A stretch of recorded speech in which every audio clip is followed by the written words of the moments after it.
తెలుగు మరియు తమిళంలో అగ్రస్థానంలో దూసుకుపోతున్న నటి సమంత. నిన్నటి వరకు తెలుగు పరిశ్రమలోనూ జోరు చూపిన ఈ చెన్నై చిన్నది ప్రస్తుతం కోలీవుడ్లో సందడి చేస్తోంది.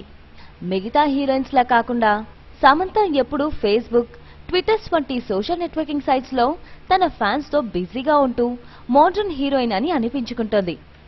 ఆమె పుట్టినరోజు ఏప్రిల్ 28. అయితే ఆమె ఫ్యాన్స్ కొందరు వారం ముందు నుంచే ఈ పుట్టినరోజుకు చెందిన హంగామా మొదలుపెట్టారు.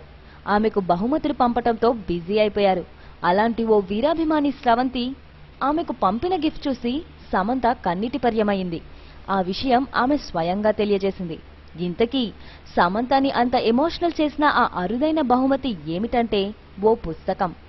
సమంత గురించి రాసిన ఆ పుస్తకంలో తాను సమంతను ఎందుకంతలా ఇష్టపడుతుందో 4 కారణాలు రాసిందట. అవి చదవగానే ఆమెకు కన్నీరు వచ్చేసిందని చెప్తోంది సమంత. ఈ విషయమై ఆమె తన అభిమానులతో షేర్ చేసుకుంది.